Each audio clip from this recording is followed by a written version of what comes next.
안녕하세요. 이제 막 돌이 지난 아들을 키우고 있는 시청자입니다. 새벽에 아이 재우고 나면 핸드폰 화면 볼 힘은 없고 라디오 같이 잔잔하게 사연 틀어놓고 듣곤 했는데 육아하랴 살림하랴 정신이 없다가 요즘에서야 좀 여유가 나서 제 사연을 보내봅니다. 여러분은 흙수저, 금수저라는 말을 알고 계신가요? 젊은이들 사이에서는 두루 쓰이는 말이지만 어르신분들은 조금 어색한 단어일 것 같다는 생각이 듭니다. 쉽게 말해서 요즘 시대에는 부모의 재력으로 신분이 나눠진다는 생각에서 나온 단어입니다. 조선시대에야 노비, 양반으로 신분이 나뉘어졌지 요즘 같은 시대에 사람이 다 평등하지 신분이 어디 있냐 생각하실 수도 있겠지만 요즘 젊은 세대들은 부자 부모 밑에서 태어난 아이는 금수저를 물고 태어난 귀족, 가난한 부모 밑에서 태어난 아이는 흙수저를 물고 태어난 서민이라 부르며 갈라치기를 하곤 합니다. 개인적으로 썩 좋아하지는 않는 단어지만 저는 흙수저 중에서도 흙수저로 태어난 사람이었습니다. 저희 어머니께서는 다리 한쪽에 장애가 있으셨습니다. 혼자서는 거동이 불편해 일상생활 정도는 어찌어찌 해내지만 외출은 꿈에도 꾸시지 못할 정도고 시력에도 문제가 있으셨어요. 아주 가까이에 있는 물체는 볼 수 있지만 거리가 조금 멀어지면 형체만 간신히 구별할 뿐 거의 장님이나 다름없는 수준이었습니다. 태어나실 때부터 몸에 문제가 많으셨던 건 아니었어요. 전해 들은 이야기이기는 하지만 외 조부모님께서는 제법 큰 양장점을 운영하셨다고 합니다. 동네에서 소문난 부자였고 어머니께서는 그런 외 조부모님의 외동딸이었습니다. 선천적으로 몸이 약하셨던 외할머님께서는 어머니를 임신하시기 전 2번의 유산을 겪으셨고 간신히 어머니를 출산하신 후로 외 조부모님께서는 어머니를 정말 애지중지 아끼셨다고 합니다. 어찌나 예뻐하셨던지 주변에서 양장점 딸이라고 하면 아, 그 공주님? 하며 바로 알 정도였다고 해요. 어머니께서는 외할머님의 배곡 같은 피부에 커다란 눈을 쏙 빼닮아 어렸을 적부터 미인이셨고 17세 즈음이 되자 주변의 신부감으로 어머니를 탐내는 사람들이 많았다고 합니다. 아버지께서도 그중 한 분이셨어요.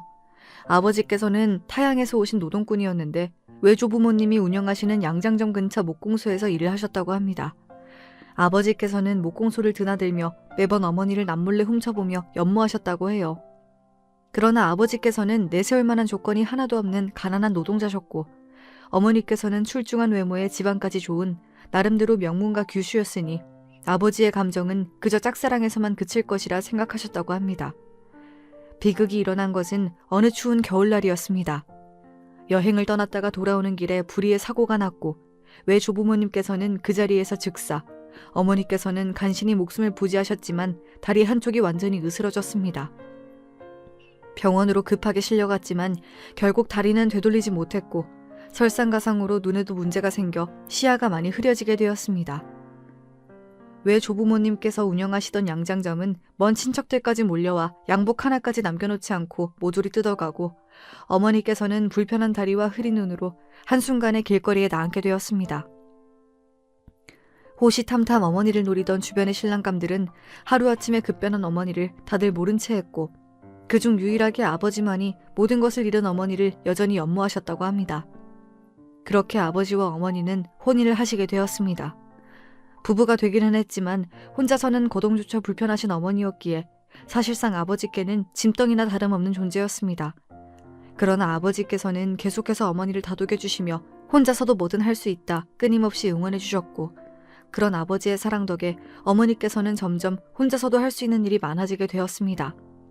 처음에는 혼자서 화장실에 가는 것조차 힘들어하셨고 밥도 혼자 해먹을 수 없었지만 나중에는 아버지께서 집에 돌아오시는 시간에 맞춰 저녁상까지 차려놓으실 정도로 상태가 많이 호전되셨다고 합니다.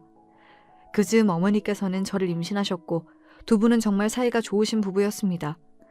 어머니께서는 모든 것을 잃고 짐덩이나 다름없는 본인을 거둬들여주고 사랑으로 보살펴주신 아버지께 몹시 고마워하셨고 아버지께서는 항상 변함없이 어머니를 사랑해주시고 아껴주셨습니다. 그러나 사랑만으로 모든 것이 해결될 순 없는 일이었나 봅니다.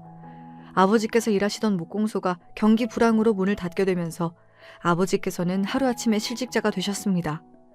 아버지께서 가지고 계시던 목공 지식만으로는 일자리를 구하기가 쉽지 않았습니다. 당시 목공 가게들이 대량 유입되어 시중에 퍼지기 시작하면서 많은 목수들이 일자리를 잃게 되었다고 합니다. 아버지께서는 어떻게든 어머니를 먹여 살리시기 위해 이리저리 발로 뛰며 일자리를 찾아다녔지만 새로운 직장을 찾는 일은 녹록지 않았습니다. 당초 그리 넉넉하지 않았던 생계에 유일한 수입원까지 사라지니 가세는 가파르게 기울기 시작했습니다. 혹독한 날씨였지만 몇 달이나 밀린 월세에 집주인은 냉정하게 두 사람을 내쫓았습니다. 불편한 다리에 부른 배까지 어머니께서는 아버지의 부축에도 한 걸음도 걷기 힘드신 상태였고 아버지께서는 그런 어머니를 업고 한참 동안 거리를 헤매셨다고 합니다. 그렇게 꿈도 희망도 잃고 쓰러져갈 무렵 아버지께서는 지인의 도움으로 겨우 지방의 한 목공 공장에 취업을 하시게 되었고 두 분은 공장 근처의 작은 단칸방에 자리를 잡게 되었습니다. 제가 태어난 곳도 바로 그 단칸방이었습니다. 어렸을 적의 기억을 떠올리자면 참 힘들고 고달팠던 기억들 뿐입니다. 제가 저 스스로를 흙수저 중에 흙수저라 칭하는 것도 다 그 때문입니다. 아버지께서는 언제나 가족들을 최우선으로 생각하시는 훌륭한 가장이셨지만 아버지께서 목공 공장에서 일해서 벌어오시는 돈은 세 사람은커녕 혼자 살기에도 빠듯한 금액이었습니다. 월세와 각종 공과금을 빼고 나면 저축은커녕 생활에 꼭 필요한 것들을 먹고 사기에도 부족했고 그렇다 해서 어머니께서 밖에 나가 돈을 벌어오실 수도 없는 상황이었습니다. 어머니께서는 저를 낳으신 이후로 몸이 눈에 띄게 약해지셨다고 합니다. 이전에는 살림도 하시고 집안에서는 혼자서 일상생활을 하는데 큰 무리가 없었지만 임신과 출산으로 인해 몸 곳곳이 약해지며 거동이 많이 불편해지셨습니다. 저는 자연스레 철이 일찍 들 수밖에 없었습니다. 어리광을 부릴 수 있는 형편이 아니었습니다. 아버지께서는 하루 종일 공장에서 고생하시며 저와 어머니를 먹여 살리시기 위해 돈을 벌어오시고 어머니께서는 불편하신 몸으로 어떻게든 저를 챙겨주시기 위해 노력하는데 가난한 형편이니 어쩌니 하며 투정을 부릴 만한 상황이 아니었습니다. 어린 시절부터 저는 항상 뭐든지 혼자서도 잘하는 딸이었습니다. 몸이 불편하신 어머니를 대신해 집안일도 하고 공부도 열심히 하고 그러면서도 항상 웃는 낯으로 부모님을 대했습니다. 제가 조금이라도 우울해 있거나 슬픈 낯을 보이면 부모님께서 걱정하시거나 속이 상하실까 염려가 되었기 때문이었습니다. 물론 저라고 그런 어려운 상황에서도 언제나 긍정적이고 행복할 수만은 없었습니다. 때로는 가난한 부모님이 원망스럽기도 하고 세상이 밉기도 했습니다. 왜 수많은 사람들 중에서도 몸이 불편하신 어머니와 가난하신 아버지의 딸로 태어난 걸까 운명이 야속하기도 했습니다. 하지만 그렇게 스스로의 환경을 탓하고 무너져 내린다고 해서 변하는 것은 아무것도 없었습니다. 아무리 힘들더라도 견뎌내야만 했습니다. 몹시 힘들고 어려운 상황에서도 저희 가족은 정말 끈끈한 사이였습니다. 콩 한쪽이 생기더라도 꼭 나눠 먹고 항상 본인보다 서로를 먼저 생각하는 가족이었습니다. 아버지께서는 하루 종일 밖에서 일하고 돌아오시면 피곤한 몸을 이끌고 어머니의 다리를 안마해 주시곤 했습니다. 어머니께서는 잠들기 전에 가끔 노래를 불러주셨습니다. 어렸을 적에는 좀 더 자주 자장가를 불러주셨는데 목소리가 꾀꼬리같이 고왔던 기억이 납니다. 유행하는 가요나 세련된 팝송은 아니었지만 그저 어머니의 고운 목소리를 듣는 것만으로도 마음이 안정되며 잠이 솔솔 잘 왔던 것 같습니다. 학창시절 내내 학교에서 제 별명은 흙수저였습니다. 말 그대로 가난한 집 아이라는 뜻이었습니다. 처음에는 제 집안 환경을 모르고 살갑게 다가왔던 아이들도 제가 다 무너져가는 빌라에서 공장에 다니시는 아버지와 몸이 불편하신 어머니와 살고 있다는 걸 알게 되면 태도가 180도 변했습니다. 그 친구들의 눈에는 무료급식을 받아먹고 교복을 선배들에게 기부받아 입는 제가 사회를 좀먹는 기생충처럼 보였던 모양입니다. 이유 없는 따돌림에는 익숙해질 대로 익숙해졌고 저를 괴롭히고 무시하는 아이들 사이에서도 저는 꿋꿋이 공부에만 집중했습니다. 좋은 성적을 받아 좋은 대학교에 들어가 좋은 직장에 취업하는 것이 목표였습니다. 어떻게 해서든 꼭 성공해서 부모님을 호강시켜드려야겠다는 생각을 아주 어렸을 적부터 했습니다. 특출난 재능도 빼어난 외모도 가지지 못한 제가 성공할 수 있는 방법은 단 하나뿐이었습니다. 바로 공부였습니다. 공부에 집중하기에 여러모로 좋지 못한 환경이었지만 그래도 열심히 노력했습니다. 다행히도 공부머리가 좀 있었는지 성적은 나쁘지 않았습니다. 지방학교에서 아무런 사교육을 받지 않고 공부한 것 치고는 아주 준수했습니다. 담임 선생님께서는 서울로 대학 원서를 접수해 볼 것을 권유하셨고 몹시 기쁘긴 했지만 한편으로는 마음이 막막해졌습니다. 첫째로는 돈이었고 둘째로는 제가 서울로 떠난 뒤에 남겨질 부모님이 걱정이었습니다. 원서비며 대학 등록금이며 서울에서 제가 살 집이며 생활비며 돈 들어갈 곳이 한두 군데가 아닌데 게다가 제가 타지로 가버리면 몸이 아프신 어머니는 이제 누가 돌보고 아버지 밥은 누가 차려드리지 하는 걱정이 들었습니다. 그토록 성공하기 위해 열심히 공부해 얻어낸 결과였지만 막상 좋은 결과가 손에 쥐어졌음에도 마음 편하게 대학 이야기를 부모님께 꺼낼 수가 없었습니다. 고민하던 제게 아버지께서 먼저 대학교 이야기를 꺼내셨습니다. 다른 건 몰라도 너 대학은 내가 꼭 서울로 보내주겠다면서 그동안 못난 부모 밑에서 고생 많았다며 우리 걱정은 하지 말고 서울 가서도 공부 열심히 하라며 손을 쓰다듬어 주시는데 저도 모르게 눈물이 펑펑 났습니다. 그렇게 저는 어머니와 아버지를 뒤로하고 서울로 대학을 왔습니다. 운 좋게도 기숙사에서 살 수 있게 되었고 대학을 다니는 내내 기숙사에서 퇴출당하지 않기 위해 죽어라 공부했습니다. 그러면서도 한편으로는 부모님께 너무나 죄스러운 마음이었습니다. 제 욕심에 부모님을 더더욱 어려운 환경으로 몰아넣는 것이 아닌가 싶은 생각이었습니다. 남들은 흙수저 하며 가난한 부모님을 원망하고 조롱하지만 저는 저희 부모님께 언제나 감사한 마음뿐이었습니다. 어려운 환경에서도 저를 낳아 길러주시고 언제나 제게 최선을 다해 사랑을 베풀어 주신 분들께 보답해야겠다는 생각뿐이었습니다. 물론 저도 사람인지라 가난이 원망스러울 땐 있었지만 결코 부모님이 원망스럽진 않았습니다. 오히려 존경스러웠습니다. 두 분께서는 이런 힘들고 어려운 상황에서도 단 한 번도 제게 화를 내거나 인격적으로 부족한 모습을 보여주신 적이 없었습니다. 대학을 졸업하고 나서 바로 회사에 들어갔습니다. 작은 회사였지만 연봉도 나쁘지 않았고 무엇보다 좋았던 것은 회사에서 기숙사를 제공해 주었습니다. 당장 대학을 졸업하면서 살 곳이 없어졌던 저에게 너무나 좋은 조건이었습니다. 회사에 입사했다는 제 말에 부모님께서는 몹시 기뻐하셨습니다. 그런 부모님의 모습을 보니 하루빨리 돈을 많이 벌어 더 좋은 곳으로 모시고 편안히 지내실 수 있도록 해드려야겠다는 생각뿐이었습니다. 그러나 제 바람은 현실로 이루어지지 못했습니다. 지금도 그때를 생각하면 머리가 멍해지고 마음에 돌덩이가 내려앉은 것처럼 먹먹해집니다. 첫 월급을 받고 기쁜 마음으로 아버지께 전화를 드렸습니다. 그러나 한 통, 두 통, 세 통이 되도록 아버지께서는 전화를 받지 않으셨고 처음에는 일찍 주무시고 계시나 아니면 일이 바쁘신가 싶었습니다. 그러나 어머니께서도 마찬가지로 전화를 받지 않으시자 뭔가 불안한 마음이 들기 시작했습니다. 몸이 불편하신 어머니와 일로 고단하신 아버지를 고향에 두고 홀로 타지에 나와 일하다 보니 항상 걱정이 많았습니다. 혹여나 어머니께서 갑자기 쓰러지시진 않을까, 아버지께서 공장에서 일하시다 사고를 당하시는 건 아닐까. 쓸데없는 걱정이라고 치부하려 애썼지만 걱정이 되는 것은 어쩔 수 없었습니다. 다음 날이 되어도 두 분 다 연락이 되질 않자 도저히 견딜 수가 없어 회사에 연차를 내고 고향으로 향했습니다. 고향으로 내려가는 기차 안에서 어찌나 가슴을 졸였던지 그 당시의 기분이 아직도 생생합니다. 그렇게 도착한 빌라는 꼭대기층이 새까맣게 불에 타 뼈대만이 남아있었고 주변에 노란색 테이프가 잔뜩 둘러져 있었습니다. 심장이 쿵쿵 뛰기 시작했고 지나가는 주민들을 붙잡고 무슨 일이 일어난 거냐 미친 사람처럼 묻기 시작했습니다. 그러나 모두들 고개를 가로젓기 바빴고 저는 무작정 근처 파출소로 들어가 저 빌라에 불이 난 거냐, 무슨 일이 있었던 거냐 덜덜 떨리는 목소리로 물었습니다. 그곳에서 저는 정말 충격적인 소리를 듣게 되었습니다. 오래된 전기선에서 누전이 일어나 폭발사고가 발생했고 부모님과 제가 함께 살던 그 빌라의 꼭대기층이 통째로 불에 타버린 것입니다. 저희 부모님과 옆방에 살던 부부가 피해자였고 4명 다 시신조차 제대로 찾지 못하고 새까맣게 타버렸다고 합니다. 이 글을 쓰는 지금도 눈물이 흐르고 다시 떠올리기도 싫을 만큼 끔찍하고 또 끔찍합니다. 지독한 가난도 모자라 왜 하늘은 우리 가족에게 이런 시련까지 내리시는 걸까? 순간 주변의 모든 것이 멈추고 하늘이 노래지더니 그대로 실신해버렸고 눈을 뜨니 병원이었습니다.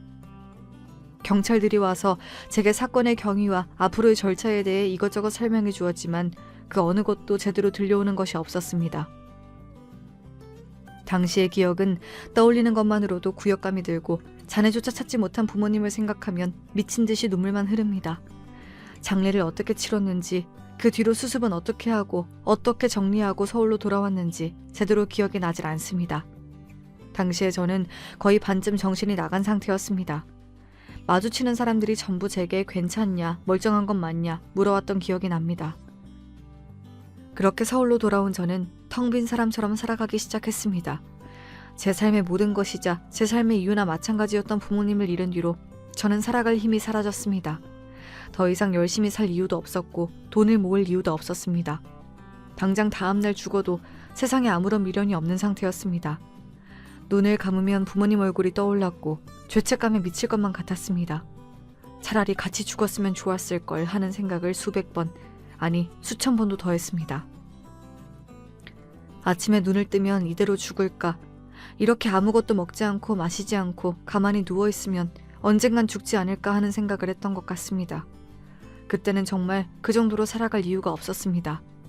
꾸역꾸역 몸을 일으켜 회사에 출근을 하고 멍한 눈으로 업무를 처리하고 아무 맛도 느껴지지 않는 구내식당 밥을 입안에 밀어넣고 그렇게 겨우 밥을 먹고 난 후에는 구역감이 올라와 화장실로 달려가 전부 개워내고 퇴근하고 돌아온 후에는 부모님을 떠올리며 미친 사람처럼 울고 세상을 원망하고 그렇게 몇 달을 보냈습니다.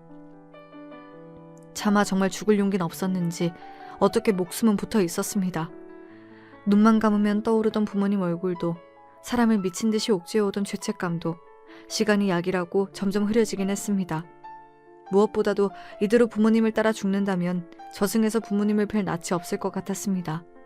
저를 두고 먼저 떠나신 부모님이 너무나 원망스럽긴 했지만 언제나 부모님께서 저를 지켜봐 주시고 있다고 생각하기로 했습니다. 그렇게 마음을 먹으니 전보다는 지내기가 조금 수월했습니다. 10kg 이상 빠졌던 체중도 점점 제자리로 돌아왔습니다. 그때 제 나이가 고작 25이었습니다. 지금 와서 생각해보면 그런 아픔과 고통을 이겨내고 버텨낸 스스로가 대견하게 느껴질 정도입니다. 첫 직장을 그만두고 한동안 재충전의 시간을 가졌습니다. 이곳저곳 국내 여행도 다니고 생전 가져보지 못했던 취미도 가지고 영화도 보고 문화생활도 좀 하면서 그동안은 어떻게 해서든 돈을 박박 긁어 모아 부모님을 호강시켜드려야 한다는 생각에 저 스스로에게 아무것도 투자하지 않았지만 공허한 마음에 뭐라도 채워보려 애썼던 시간들이었던 것 같습니다. 그러던 와중에 만났던 것이 그 남자였습니다. 그 남자는 그림을 그리는 사람이었습니다. 마음을 치유해주는 미술 치료를 하는 사람이었어요. 우연히 회사 동료의 소개로 알게 된 사람이었는데 그림을 그리며 마음속의 상처를 치료하고 스스로를 돌볼 수 있는 계기를 마련해준다며 저에게 추천을 해주었습니다. 처음엔 시큰둥하게 생각했지만 계속해서 추천을 하기에 속는 셈 치고 한번 가보자 했던 것이 시작이었습니다. 남자는 아주 다정하고 친절한 선생님이었습니다. 그림을 처음 그려보는 제게 하나부터 10까지 세심하게 알려주고 제가 가지고 있었던 마음속의 상처를 정말 잘 보듬어 주었어요. 남자와 함께 그림을 그리는 과정에서 부모님을 잃으며 느꼈던 상처를 많이 치유하게 되었고 자연스레 남자와의 사이도 발전하게 되었습니다. 태어나 처음으로 해보는 연애였고 그래서 많이 서툴렀어요. 남자는 그런 저와 다르게 연애에 몹시 능숙한 사람이었습니다.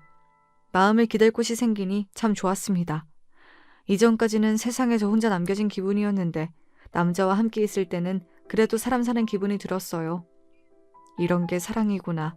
이래서 사람들이 결혼을 하는구나 싶은 생각이 들었습니다. 남자는 몹시 가난한 미술가였습니다. 원래 예술하는 사람들이 가난하다고들 하잖아요. 특히 미술치료라는 생소한 주제를 가지고 영업을 하는 사람이다 보니 수익이 잘 나질 않았습니다. 남자의 집안에서는 남자가 미술을 하는 것을 반대하셨기에 금전적인 도움을 전혀 주지 않았고 남자는 매일 끼니를 컵라면으로 때우며 매달 월세 내는 것도 빠듯한 상황이라고 했습니다. 그림을 그리는 사람이다 보니 물감이며 붓이며 미술 재료에 들어가는 값도 만만찮은데 본인 몸이 조금 힘들더라도 그림 그리는 것이 더 좋다며 웃는 사람이었어요. 제가 힘들 때 마음의 안식처가 되어준 사람이었으니 저도 그 남자에게 도움이 되고 싶었습니다. 그래서 금전적으로 남자를 많이 도와줬습니다. 그동안 회사 생활을 하며 모아뒀던 돈이 좀 있었어요. 회사 기숙사에서 살며 특별히 유흥을 즐기지도 않았고 저를 위한 소비를 일절하지 않았기에 돈을 버는 족족 통장에 쌓아두기만 했습니다.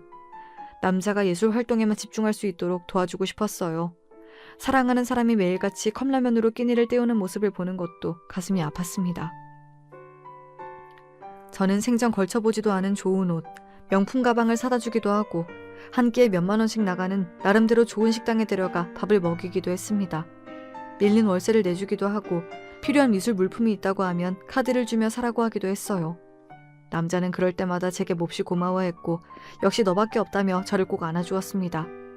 그런 남자의 애정 표현이 당시 제게는 유일한 안식처였던 것 같아요. 저를 필요로 하는 사람이 있다는 사실 자체가 몹시 기쁘게 느껴졌습니다. 누가 보면 바보 같다고 말할 수도 있겠지만 그때 저는 나름대로 행복했습니다. 남자와 함께하는 시간이 즐거웠어요. 처음에는 제 도움을 몹시 고마워하며 미안해하던 남자는 시간이 지날수록 제 도움을 당연하게 여기기 시작했습니다. 금전적인 도움뿐만 아니라 다른 것들도 마찬가지였습니다.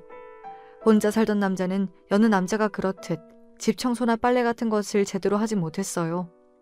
어렸을 적부터 몸이 불편하신 어머니를 대신해 살림을 도맡아 하던 제게 그 정도 집안일은 일도 아니었습니다.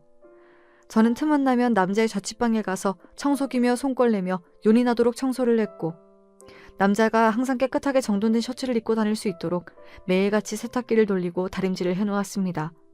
제가 없을 때도 끼니를 잘 챙겨 먹을 수 있도록 반찬을 미리 해놓기도 했어요. 완전히 엄마가 따로 없었습니다.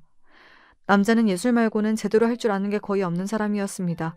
저는 그래도 그게 행복했어요.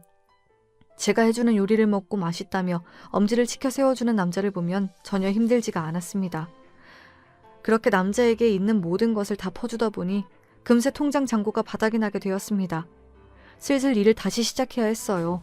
젊은 나이고 경력도 있다 보니 새로운 직장을 구하는 일이 그리 어렵진 않았습니다. 한 가지 문제가 있다면 직장에 다니게 되면서 이전처럼 남자의 뒷바라지를 해주기 어렵게 되었다는 사실이었습니다. 그런 제게 남자는 아예 같이 사는 게 어떠냐는 제안을 해왔어요. 동거를 하자는 말이었습니다. 조금 망설여지긴 했지만 남자의 끈질긴 부탁에 결국 승낙하게 되었습니다. 그렇게 저는 낮에는 직장에 가서 일을 하고 밤에는 집에 돌아와 청소며 빨래며 집안일을 도맡아 했어요. 하루 종일 집에서 그림을 그린다며 종이 앞에만 앉아있던 남자는 정말 집안일에는 손 하나 까딱하지 않았습니다. 미술 치료를 한다며 손님들을 좀 만나나 싶더니 나중에는 집안에만 틀어박혀 돈도 벌어오지 않았어요. 그림조차 제대로 그리지 않는 것 같았습니다. 그래도 당시에 저는 눈에 단단히 콩깍지가 씌워져 그런 남자도 좋았습니다. 그 남자가 없으면 안 될 것 같았어요. 부모님을 잃은 뒤로 삶의 의미를 찾지 못했던 제게 유일하게 살아갈 이유를 만들어줄 사람이었으니까요. 직장에 가서 땀 흘리며 벌어오는 돈으로는 남자를 먹여 살리고 집에서는 청소하고 빨래하며 남자의 뒷바라지를 했습니다. 그렇게 20대를 전부 보냈어요. 앞자리가 바뀌자 슬슬 조바심이 나기 시작했습니다. 요즘에는 다들 결혼을 늦게 한다지만 그래도 만난 지가 몇 년인데 결혼 이야기를 슬슬 꺼내야 하는 게 아닌가 싶었어요. 남자는 말로는 저를 사랑한다 하지만 전혀 결혼할 생각이 없어 보였습니다. 애초에 현실적인 계획이 전혀 없어 보였어요. 매일같이 집에서 놀고 먹기 바빴고 아무리 콩깍지가 씌워져 있다 한들 그쯤 되니 남자가 점점 한심해 보이기 시작했습니다. 결국 저는 참지 못하고 남자에게 언제까지 그렇게 예술한다며 집에만 틀어박혀 있을 거냐, 이제는 먹고 살 길을 찾아야 하지 않겠냐, 그리고 우리 결혼은 언제쯤 할 거냐 먼저 이야기를 꺼냈고 남자는 몹시 불쾌한 티를 내며 화를 냈습니다. 내가 지금 집에서 놀고 먹는 것처럼 보이냐, 이게 다 예술 활동을 하는 거다. 원래 일반인들이 보기에 예술 활동이 그런 거다. 너도 이제 우리 엄마처럼 예술을 무시하는 거냐 언성을 높이더군요. 그런 남자에게 100번 양보해서 예술 활동은 그렇다 치자. 그럼 우리 결혼은 어떻게 할 거냐, 날 진지하게 생각은 하는 거냐 따져 물으니 고민하던 남자는 그깟 결혼 못할 게 뭐가 있냐며 당장 내일이라도 집에 인사를 드리러 가자고 했습니다. 조금 당황스럽긴 했지만 그렇게 남자와 함께 처음으로 남자의 부모님 댁을 찾았습니다. 연애한 지는 몇 년이었지만 인사를 드리는 건 처음이었어요. 그동안 제 쪽에서 몇 번 얘기를 꺼냈지만 남자가 예술활동을 반대하신 어머니와 마주하기를 꺼려해서 계속 무산되었거든요. 그렇게 처음 만나뵌 예비 시어머니께서는 첫 만남부터 제게 몹시 무례했습니다. 저를 보시자마자 네가 우리 아들 밥 해준다던 개구나 하고 인사 아닌 인사를 건네시더군요. 그 말을 듣자마자 그동안 이 남자가 부모님께 제 얘기를 어떻게 전해드렸는지 안 봐도 뻔한 기분이었습니다.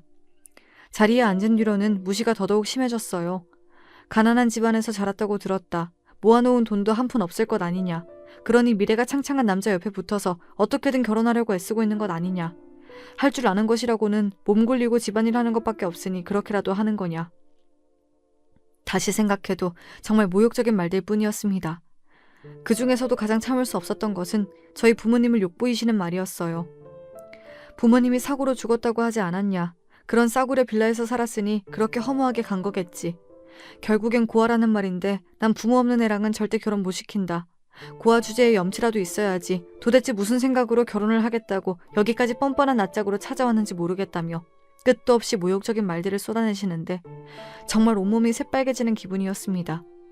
저를 환영해 주실 것이라고는 생각하지도 않았지만 그 정도로 대놓고 무례한 말들을 쏟아내실 줄은 정말 몰랐어요. 가장 배신감이 들고 슬펐던 것은 옆에 앉아있던 남자가 그 모든 말들을 듣고도 본인의 어머니를 제지하거나 제 편을 드는 말을 단 한마디도 하지 않았다는 사실입니다. 다시 생각해도 참 제 꼴이 비참하고 우습네요. 20대 청춘을 다 바쳐 그 남자의 뒷바라지를 해놓고도 몸 굴려 어떻게든 결혼하려고 애쓰는 한심한 여자 취급을 받았는데 그 자리에서 한마디 반박도 하지 못했으니 말입니다. 그렇게 최악의 인사자리가 끝나고 집을 빠져나오는데 남자가 그제서야 입을 열더군요. 봐라, 내가 우리 엄마 성격 더럽다고 했지? 이래가지고 나랑 결혼 어떻게 할래? 그 말을 듣는 순간 내가 지금 여기서 뭘 하고 있는 건가 하는 생각이 들었습니다. 이런 한심한 놈이랑 결혼하려고 지금까지 꾸역꾸역 인생을 버텨온 것은 아닐 텐데 내가 왜 스스로 무덤을 파고 땅속으로 들어가려 했나. 화도 나질 않더군요. 그렇게 아무런 대꾸도 하지 않고 집으로 돌아갔습니다. 돌아가는 내내 남자는 뒤에서 궁시렁궁시렁대며 그러게 내가 말하지 않았냐, 결혼을 꼭 해야 하냐, 너 때문에 엄마한테 혼나고 이게 뭐냐 제게 불만을 쏟아냈고 저는 여전히 아무런 대답도 하지 않았습니다. 집에 도착하자마자 말없이 짐을 싸기 시작하니 남자는 그제서야 뭔가 이상함을 눈치채고는 제 비위를 맞추는 말들을 하기 시작했습니다. 우리 엄마가 좀 심하긴 했지? 그래도 나중에 다시 인사드리러 가면 잘 맞아주실 거다. 그렇다고 이렇게 갑자기 집을 나가는 거냐? 당장 오늘 저녁 밥은 어떻게 하라고 이러냐? 정말 입을 한 대 치고 싶은 주옥 같은 말들만 줄줄이 쏟아내길래 싸그리 무시하고 최소한의 짐만 챙겨 자리에서 일어났습니다. 그제서야 제대로 마주한 남자의 얼굴이 참 보기 흉하더군요. 그렇게 못난 놈 뭐가 좋다고 푹 빠져서 그동안 스스로보다 그 남자를 먼저 생각하고 챙겨왔던 건지 차라리 이런 모욕을 당한 게 다행이라고 느껴질 정도였습니다. 그렇지 않았다면 평생 시녀처럼 그 남자 옆에 붙어 인생을 낭비했을지도 모르는 일이니까요. 한심하고 수준 떨어지는 고아녀는 알아서 떨어져 나가줄 테니 다시는 연락하지 말라. 남자의 손을 뿌리치고 집 밖으로 뛰쳐나왔습니다. 밤거리를 걷는데 눈물이 줄줄 쏟아졌어요. 애써 의연한 척, 아무렇지 않은 척 이별을 선언하고 나왔지만 또다시 혼자가 되었다는 생각에 앞날이 막막했습니다. 아무리 못난 놈이라고 그래도 그 남자가 있어서 마음의 상처도 치유하고 기댈 곳도 생겼었는데 이제 이 넓은 세상에 또 나 홀로 남았구나 싶더라고요. 그래도 시간이 약이라고 혼자 살 집도 구하고 직장도 옮기고 또 새로운 곳에서 적응하고 지내다 보니 점점 그 남자와의 일도 잊혀지게 되었습니다. 아무래도 한번 남자에게 크게 데이고 나니 새로운 사람을 만나는 일이 쉽진 않았어요. 마음의 문을 굳게 닫게 되더라고요. 누군가가 제게 다가오더라도 의심부터 하게 되고 언젠가는 이 사람도 그 남자처럼 나를 이용해 먹고 버리려 하겠지 하는 나쁜 생각부터 들었습니다. 그 뒤로 그 남자에게서는 몇 번 더 연락이 왔어요. 제가 그립고 보고 싶어서 본인의 잘못을 뉘우치고 용서를 구하려 했다기보다는 그저 집에서 밥 해주고 살림해줄 여자가 필요해 보였습니다. 본인한테 푹 빠져서 돈을 가져다 바치는 멍청한 여자였으니 조금 다정하게 대해주면 다시 돌아올 것이라 생각했던 모양이죠. 그러나 저는 남자를 완전히 차단해버렸습니다. 같은 실수를 2번 반복할 생각은 없었어요. 마음이 조금 힘들더라도 아무에게나 기대고 다른 사람을 제 안식처로 삼지 않겠다 다짐했습니다. 그렇게 1년, 2년 시간이 흘렀어요. 나이는 먹었지만 전처럼 마음이 조급하진 않았습니다. 더 이상 결혼이라는 것에 매달릴 이유가 없어졌거든요. 조금 쓸쓸하고 때로는 부모님이 사무치게 그립기도 했지만 더 이상 혼자라는 사실이 끔찍하게 괴롭진 않았습니다. 주변에서는 다들 더 늦기 전에 좋은 남자 만나서 결혼해야지. 지금이야 젊어서 괜찮지. 나이 먹어서도 혼자면 안 된다며 저보다 더 저를 걱정해 주었습니다. 그러나 이미 한번 상처가 생긴 저는 혼자가 두려워 아무나와 만나고 싶지 않았어요. 그렇게 주변에서 등 떠밀려 만난 남자와 번갯불에 콩 볶듯 결혼해서 행복할 것이란 생각도 들지 않았습니다. 솔직히 말하자면 그때까지만 해도 아마 저는 평생 혼자 살지 않을까 싶었습니다. 제가 가지고 있는 상처와 과거를 모두 보듬어줄 다정한 남자를 만날 수 없을 것이라고 생각했거든요. 그렇게 마음의 문을 닫고 살던 제 눈앞에 운명처럼 나타난 남자가 바로 지금의 남편입니다. 남편은 정말 저에게 너무나 과분할 정도로 좋은 사람이에요. 보잘것없는 조건의 저와는 다르게 번듯한 집안에서 자라나 좋은 교육을 받고 본인 소유의 병원까지 가지고 있는 의사입니다. 남편을 처음 만났을 때 전 남편에게 이성적인 관심이 전혀 없었어요.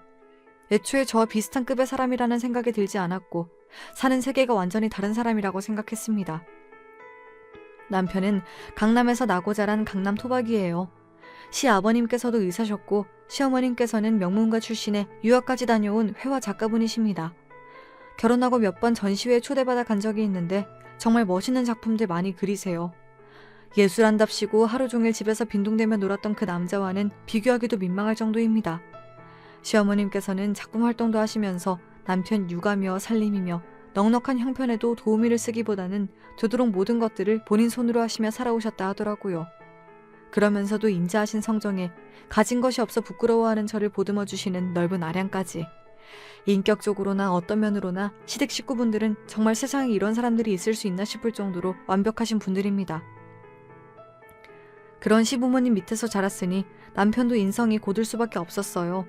강남 의사 집안에서 남부러울 것 없이 자라났고 스스로도 능력 있고 잘난 사람인데도 남편은 본인 입으로 자기 자랑을 한 번 먼저 꺼낸 적이 없었습니다. 전에 듣기로는 병원까지 있는 사람이라던데 처음에는 왜 저렇게까지 소탈한가 싶을 정도였어요. 외식을 한번 하더라도 눈 돌아가게 비싼 소고기보다 삼겹살에 소주를 더 좋아하는 사람이었고 치렁치렁 명품을 달고 다니기보다는 단정한 옷차림을 좋아하는 사람이었습니다. 처음엔 어마어마한 조건과 번듯한 외모에 이런 잘나고 멀쩡한 사람이 왜 나를 좋아하지? 하는 의심이 들긴 했어요. 솔직히 말하자면 나쁜 생각도 했습니다. 이렇게 다정하고 건실한 사람인 척 나한테 접근해서 결국엔 날 이용해 먹으려는 게 아닌가 싶은 생각이요. 그러나 남편은 참 한결같은 사람이었습니다. 사람에게 속은 상처로 쉽게 마음을 열지 못하는 제 곁을 꾸준히 지켜주며 제가 자연스레 남편에게 마음을 열 수 있도록 도와주었어요. 지금도 가끔 남편에게 그때 내가 뭐가 그렇게 좋아서 매달렸냐고 장난스레 묻곤 합니다.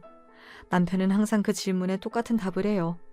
그냥 당신이라서 좋았다고요. 참 뻔한 대답이면서도 그 말만큼 가슴이 설레는 말이 없습니다.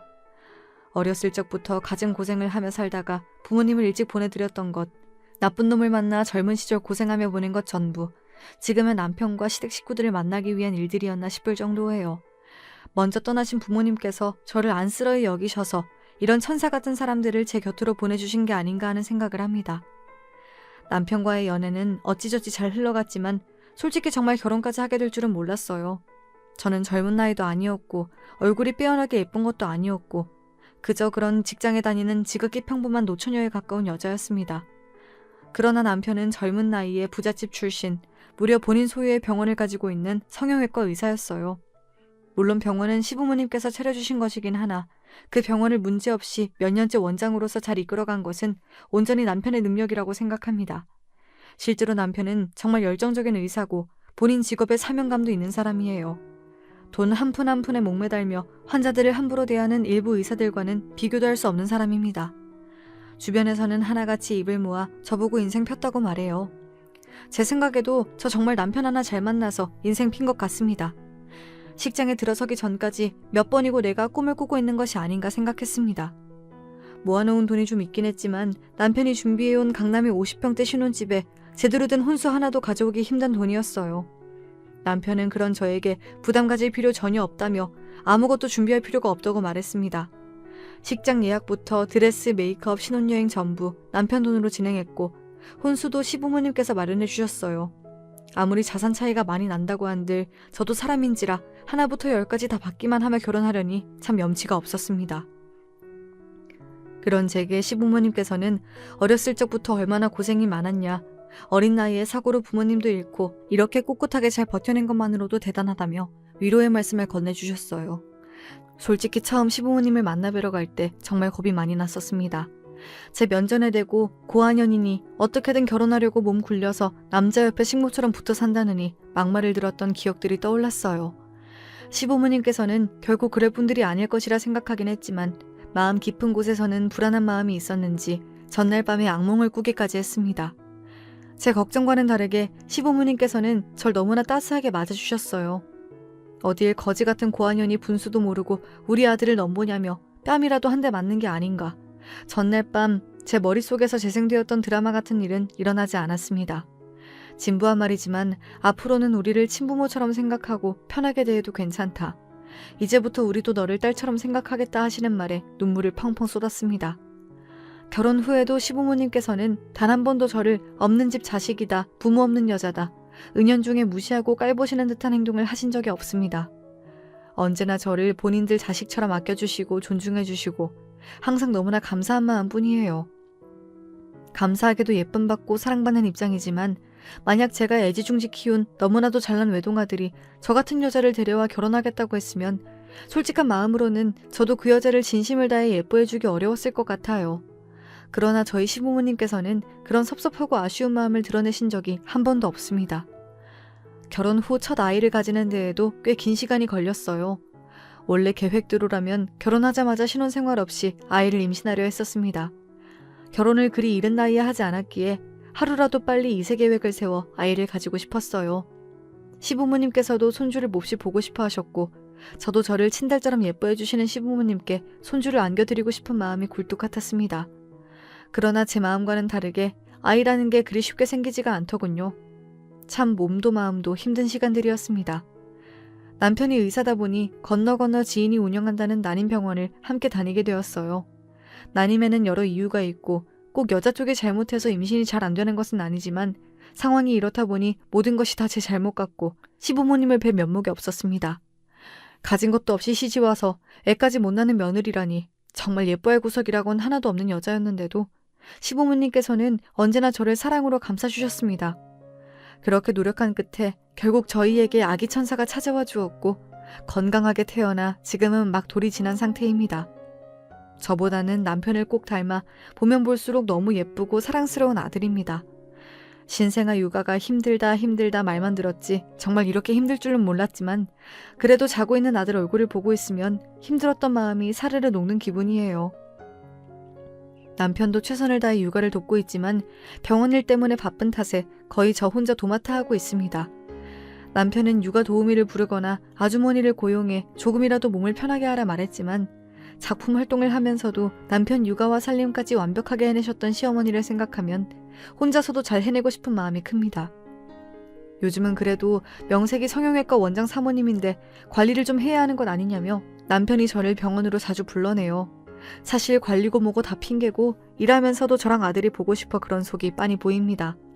그래도 병원에 가면 간호사들이 아들을 예뻐하며 돌봐주기도 하고 잠깐 쉬며 나름대로 피부 관리도 받을 수 있고 겸사겸사 남편 얼굴도 볼 수 있어서 최근 들어 자주 찾는 중이에요.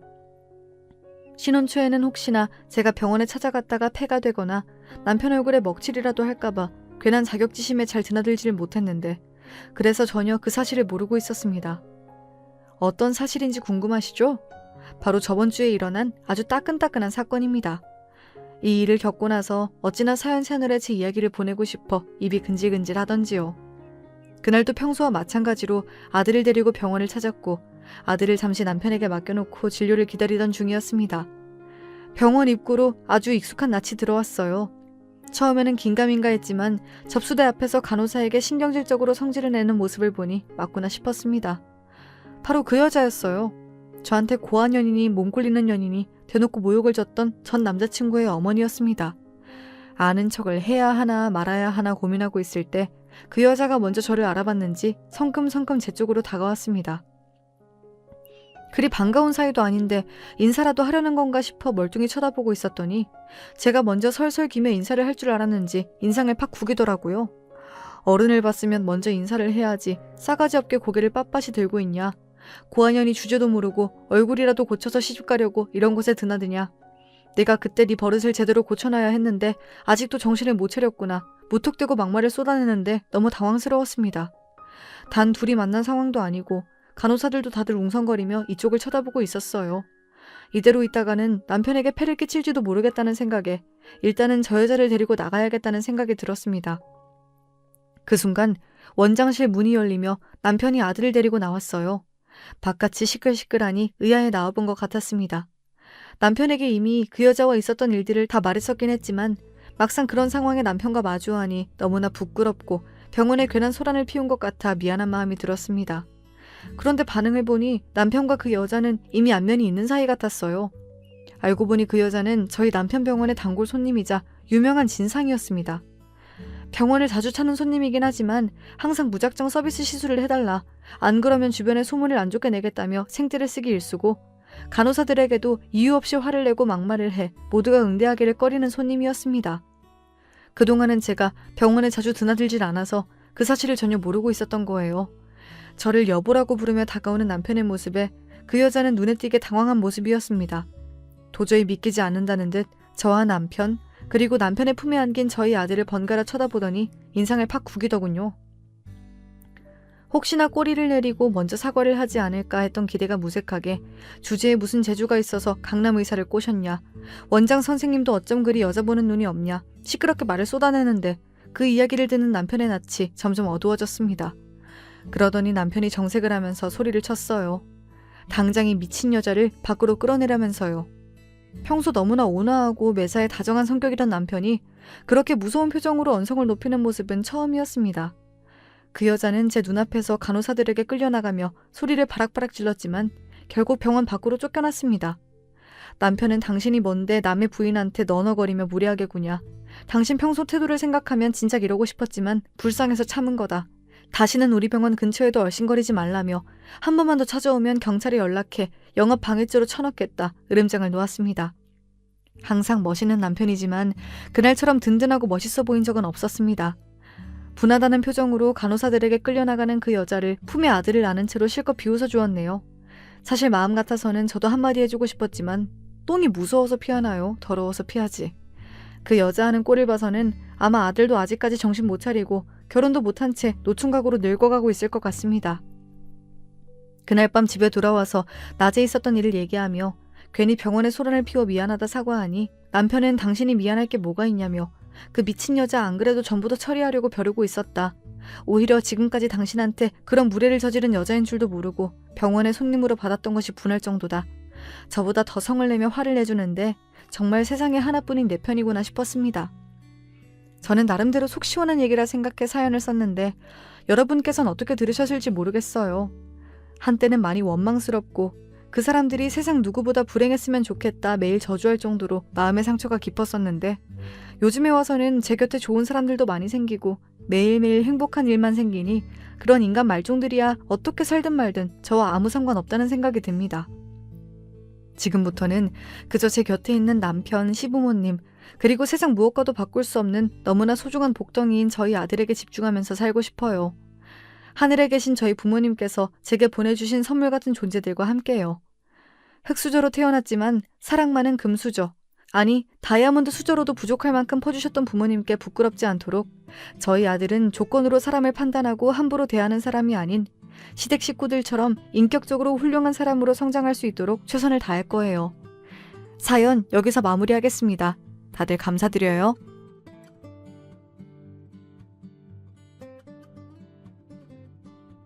안녕하세요. 지금보다 젊었던 시절은 라디오로 일상의 위안을 얻곤 했었는데 나이가 든 지금에 와선 사연으로 울고 웃는 위안을 얻으며 지내고 있네요.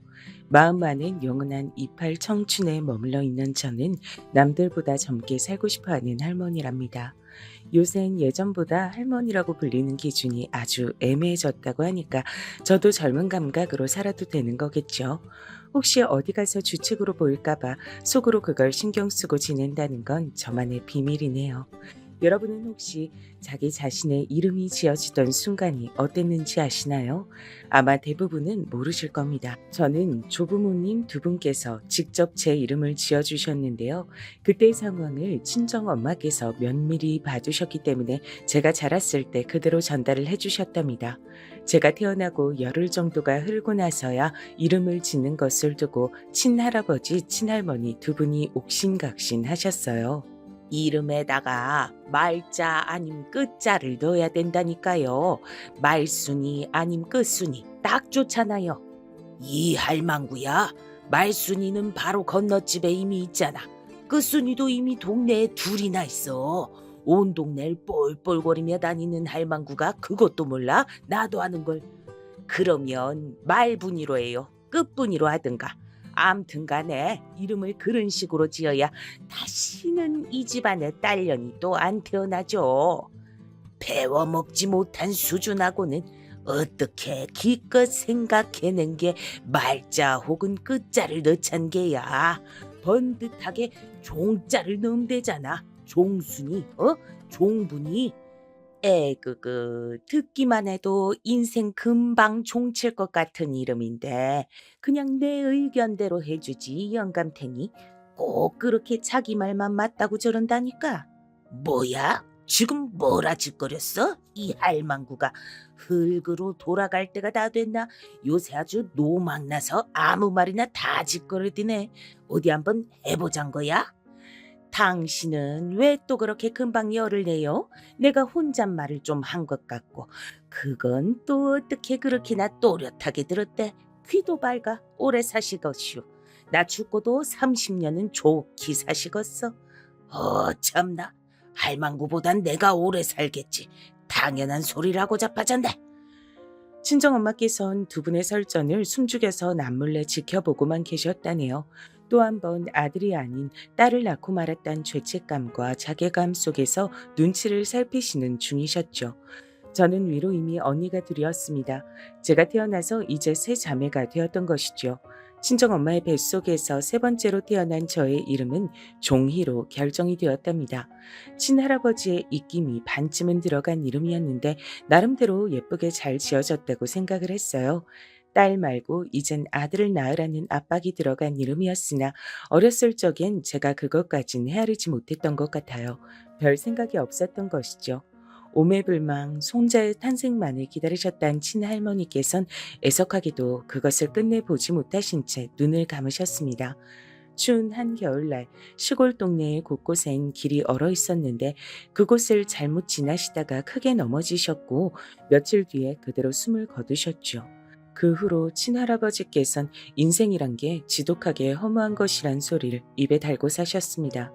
그래서 전 어렸을 적 인생은 정말 그런 것이란 생각을 하며 자라났었죠. 할망구가 그리 허망하게 떠날 줄 알았다면 내가 그리 굴진 않았을 텐데. 아니, 이런 생각마저 모두 부질없구나. 친할아버지의 씁쓸한 미소를 이해하기에 전 너무 어렸었죠. 다행히 당신의 손자가 태어나고 걷고 말을 하고 뛰고 그러는 것까지 친할아버지께선 다 보시고 돌아가셨답니다. 아마 하늘나라에 가시자마자 친할머니를 향해 손자 이야기부터 하셨을 것 같네요. 하지만 당신께서 돌아가신 그 후에 저희 가족이 어떻게 되었는가를 다 지켜보셨을진 미지수입니다. 만약에 지켜보셨다면 제가 얼마나 개고생을 했는지 다 알아주실 거라 믿어요. 그 시절 남들이 가난한 정도로 가난했던 저희 집은 용기를 내어 친정 부모님께서 시작하셨던 장사가 쫄딱 망하는 바람에 그때부터 남들보다 더 가난한 환경으로 바뀌었습니다. 큰언니가 결혼이고 뭐고 다 뒤로 넘겨둔 채 이악 물고 공장을 다니며 돈을 벌어 집안 살림에 이바지했고요. 작은 언니도 비슷했죠. 그리고 저는 언니들처럼 똑같이 일을 다니면서 동시에 집안일까지 다 도맡아 했습니다. 철인이 따로 없었던 것 같아요. 동이 트기 직전에 이른 아침 새벽부터 하루 일과를 시작해서 깜깜한 밤이 되어서야 제 하루 일과가 끝이 났었으니까요. 자는 시간 외엔 저만을 위한 자유시간도 없었습니다. 언제까지 이렇게 살아야 하나 궁금했어요. 매일이 너무 지치고 힘들다는 생각이 깊게 들 때마다 인생은 지독하게 허무한 것이라고 하셨던 친할아버지의 말씀을 떠올렸답니다. 기대 없이 살자. 그럼 실망도 없을 테니까. 제 자신을 지키는 방법이 고작 그런 것이었어요. 너무 밝고 좋은 생각은 하지 않는 것이요. 그랬다간 팍팍한 현실과 비교가 돼서 매번 실망만 할 테니까요. 차라리 음울하고 비관적인 태도가 나았습니다. 더 이상 나이가 들면 노처녀 소리를 들을까봐 겁이 난다며 친정 부모님께선 큰언니를 시집의 길로 등 떠미셨습니다. 그렇게 얼떨결에 결혼을 하게 된 큰언니는 다른 지역에 있는 시댁에서 지내게 됐기 때문에 저희 가족과 손을 흔들고 작별 인사까지 했었어요. 그러고 나서 딱 석 달 뒤였나 아님 넉 달 뒤였나 연락도 없이 집에 나타나서 절 놀래켰습니다. 큰언니는 얼굴에 커다란 멍이 들어 있었어요. 큰 형부는 언니보다 6살이 많은 사람이었습니다. 근데 6살이나 더 먹어놓고서 성숙하게 본을 보이진 못할 망정 아주 추잡스럽게 구는 모양이었죠. 큰언니의 얼굴에 든 멍을 본 순간 제가 머리 끝까지 화가 났습니다. 그 집에 다시 돌아가지 마. 그런 결혼 괜히 한 셈이야. 그냥 여기서 다시 우리랑 같이 살자. 힘들어도 다 같이 돈 벌고 다 같이 서로를 챙기고 그럼 되잖아. 결혼은 왜 괜히 서둘러서 이런 꼴을 봐? 종이야. 집에서 날 맞아준 게 너라서 다행이다. 근데 아버지 어머니도 너처럼 생각해 주실까 싶다. 그랬으면 좋겠는데. 당연히 내 의견하고 똑같겠지. 뭘 걱정해? 설마 장녀가 그런 고생을 하며 지내고 있다는데 다시 그런 소굴로 보내는 부모도 있으리라고? 만약에 있다면 그건 완전히 정신이 나간 이상한 부모일 거야. 전 큰 소리를 치면서 큰언니를 안심시켰으나 알고 보니까 제 친정 부모님이 그런 부모였더라고요. 큰언니를 엄하게 꾸짖으며 얼른 다시 돌아가서 자기 시댁 사람들과 남편에게 사과를 하고 잘 지내라고 말을 하는 분들이 정녕 제 부모님이 맞나 싶었습니다. 여자는 어쨌거나 시집을 갔으면 출가 외인이다. 네가 이러면 동생들이 뭘 보고 배우겠니? 나약하게 굴지 마라. 죽이 되든 밥이 되든 그곳에서 해결을 봐. 여기 와서 이러면 아무 소용없어. 저는 기가 막혔고 큰언니에게 괜히 미안했으며 친정 부모님께 깊이 실망하고 말았어요. 작은 언니랑 둘이 밤새 속닥거리면서 부모님을 욕했었답니다. 하지만 그 이후로 큰언니의 손때가 묻은 물건 같은 걸 어루만지며 커다란 한숨을 내쉬는 부모님의 모습을 몇 번이나 목격을 해서 마냥 부모님께 실망할 순 없었고 복잡 미묘한 마음이 들게 됐던 것 같아요. 작은 언니는 시집을 가지 않고 집안의 가장 노릇을 앞으로 하면서 종국엔 성공한 여성 사업가가 되겠다는 엄청난 포부를 밝혔습니다. 그러나 한 1년 정도나 지났을 때였을까요? 작은 언니는 3살 연상의 작은 형부와 조촐한 결혼식을 올리고 있었죠. 참고로 작은 형부는 친정아버지의 지인의 사돈의 팔촌쯤 되는 분께서 다리를 놓아준 인물이었답니다. 작은 언니는 별로 결혼 같은 걸 하고 싶어 하지 않아 했어요. 그것만 하더라도 당시에 상당히 의식이 깨어있고 사고방식이 개방적인 사람이었다고 볼 수 있는 것이죠. 그러나 시대를 거스르고 환경까지 이겨내기란 쉽지 않았던 것 같아요. 쉽게 표현하자면 샌님의 표본 같은 작은 형부와 도망칠 도리 없이 결혼을 하고 말았으니까요. 잠깐, 언니들 다음에 결혼할 차례는 나잖아? 돈 벌면서 사는 것도 힘들어 죽겠는데 언니들처럼 하나도 안 행복한 결혼까지 억지로 때가 되었다는 이유 하나만으로 해야 한다니. 기대 없이 살려고 그렇게나 속으로 노력을 했건만 그럼에도 슬프고 속상했어요. 그래서 이왕이면 저로 하여금 돈 걱정은 안 시키는 남자하고 결혼을 하고 싶었습니다. 제 주제에 그런 남자를 어디서 만나겠어요. 염치불구하고 주변에 부탁을 해서 괜찮은 남자와 다리를 놔달라고 한 번씩 만나보고 싶다는 얘기를 하고 다녔습니다. 이러는 게 소용이 있을까 싶어 힘이 빠질 때도 있었지만 결국 저는 그 방법을 통해 남편을 만났답니다. 앞선 언니들의 결혼, 그리고 남들보다 뒤떨어져서 미래가 불투명한 저의 현 주소, 이런 것들을 곱씹으며 용기를 내서 뭐라도 이뤄내보려고 움직였던 게 결국은 유효한 결과를 만들어낸 셈이에요. 남편은 저에 비하자면 아주 부잣집 아들내미라고 볼 수 있었거든요. 제가 적극적으로 들이댄 끝에 남편도 저에게 넘어갔고 이걸 알게 되신 부모님께선 이게 웬 횡재냐 라 하시면서 절 얼른 시집 보내려고 안달이셨답니다. 결혼은 진작에 약속했지만 정식으로 부부가 되는 것에 시간이 살짝 걸렸었는데 시댁이 절 못마땅하게 여겨서 그랬습니다. 시아버지께서는 그나마 며느리가 참으면 됐지라고 넘기시려는 측면이 있어 다행이었는데 시어머니가 정말이지 난관이었습니다. 우리 윤필이가 도대체 뭐 어디가 부족해서 촌뜨기 못나냐고 짝을 지어줘야 한다는 거야? 이게 말이나 되는 일이야. 고작 이러려고 내가 애지중지 귀하게 우리 윤필을 키운 게 아닌데 절대 안 돼. 이 결혼 난 무조건 반대야. 내 눈에 흙이 들어가는 한이 있어도 저딴 촌뜨기에다 불려신년을 내 며느리로 들이는 일은 없을 거야.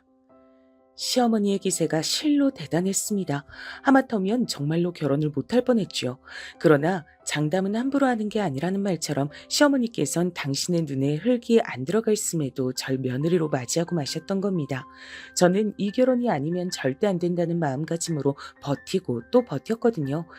그리고 원래 한창 때 사내들 마음이란 게 가로막는 장애물이 있으면 더욱 불타오르기도 하잖아요. 집안에서 반대를 당하니까 오히려 남편이 저를 더 좋아하게 됐죠. 그 바람에 결혼을 할 수 있었네요.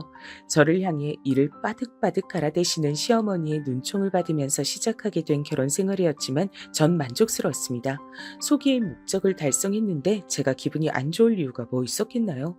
언니들은 결혼하면서 둘 다 시댁에 들어가 사는 끔찍한 환경에 놓였었지만 전 비록 아담하기는 하고 시댁과 가깝긴 하여도 번듯한 신혼집에서 따로 남편과 둘이 살고 있었으니 무릉도원이라고 표현하고 싶었어요. 그간 아등바등 열심히 일을 하며 힘들게 살아온 보람을 이제야 다 맛보는 것 같다고 생각했었습니다. 내일 모레면 너희도 부부가 된 지 이제 넉 달인데 어쩜 아직도 애 들어섰단 소식이 없니? 어머님, 아직 넉 달인데요. 최소한 10달 정도는 지켜봐 주시다가 그런 말씀을 주시면 좋지 않을까요? 내가 그렇담 그런 거지. 너는 왜 쓸데없이 말이 많아? 시어머니께서 황당한 말씀을 먼저 던지신 후에 제 말에 꼬투리를 잡으시는 경우가 왕왕 있었는데 단지 제가 마음에 안 들어서 그러시는 것이었습니다. 저를 보실 때마다 한 대 쥐어받고 싶어 미치겠다는 표정까지 짓고 계셨거든요. 그 속내가 훤히 보이는데 제가 시어머니의 의중을 모를 수가 없었죠. 자신을 미워하는 사람과 한 집안 식구로 지낸다는 건 각오했던 것보다 심기가 불편한 일이었어요. 게다가 그 상대가 저보다 서열이 훨씬 위인 시어머니라면 이건 뭐 죽을 맛인 것이죠. 하지만 저는 기운을 잃지 않았어요. 자주 뵙긴 해도 따로 산다는 것만으로 좋았고 남편과는 문제없이 사이가 좋았으니까요. 그리고 무엇보다 시어머니께서 자꾸만 저를 못살게 굴고 시비를 걸어대서도 크게 타격이 없었던 결정적인 이유가 있었는데 그건 바로 제가 결혼한 이후에 친정의 가세가 오르고 있었기 때문입니다. 원체 어렵게 살던 와중에 애를 써서 도전해봤던 장사가 폭삭 망했을 때 이제는 솔직히 두 번 다시 반등의 계기는 없는 게 친정의 형편일 거라고 생각했는데 역시 뭐가 됐든 장담은 없는 법인가 보더라고요. 친정 부모님께서 다시금 도전에 나서셨고 이번엔 꽤 순한 중이셨습니다. 초기부터 돈이 벌렸죠. 믿거나 말거나 부모님께선 제 덕에 용기를 다시 내신 거라 그랬습니다. 전 재산 다 걸고 빚까지 얻어가면서 다시 또 장사해본다는 거 나도 네 아버지도 결국 쉽게 내린 결정 아니었다. 하지만 마음 한구석에 늘 아쉬운 생각 품고 살았었기 때문에 꼭 다시 도전해보고 싶은 게 장사였고 종이 네 덕분에 용기도 낼 수 있었어. 제가요? 그간 제가 시집 오기 전까지 벌어서 모아두었던 비상금, 그걸 두 분께 탈탈 털어서 내어드리긴 했지만 그게 용기를 심어드렸던 줄은 몰랐어요. 비상금도 참 고마웠지. 그 마음이 어찌나 기특하던지. 근데 그 이전에 네가 우리 집안보다 사는 수준이 더 나은 집안으로 시집을 갔잖니? 그게 심적으로 나나 네 아버지한테 얼마나 든든하게 여겨졌는지 몰라. 참 신기한 일이야. 우리 종이가 자기 언니들보다 외모도 떨어지는데 시집은 제일 잘 간 걸 보면서 세상 일은 알 수가 없다고 생각했단다. 저를 칭찬해 주시는 건지 아닌 건지 헷갈리는 발언이었어요. 하지만 아무튼 저까지 지지부진한 집안으로 시집을 갔다면 부모님께선 장사를 도전하시기 부담돼서 선뜻 그 시기에 다시 해보지 못하셨을 텐데 저 하느라도 살아날 구멍 안에 들어가 있으니까 마음이 조금 놓여서 용기를 내셨다는 것 같았어요. 참고로 부모님께선 음식 장사를 하신 게 아니라 물건 장사를 하신 것이었는데 그 당시로 봐도 절대 오래 할 만한 유형은 아니었기 때문에 두 분도 그걸 아시고 돈이 벌릴 때 바짝 힘을 내서 계속 장사를 하러 다니셨답니다.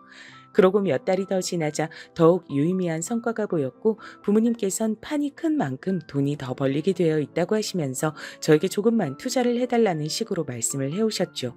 실상 제가 아니라 남편에게 하는 부탁이었죠. 고민을 하던 남편에게 저는 제 친정 부모님이 이렇게 좋은 기세를 타고 계실 때 힘을 실어드려야 한다며 설득에 나섰습니다. 그래서 결국 남편이 자기 돈을 내어주었죠.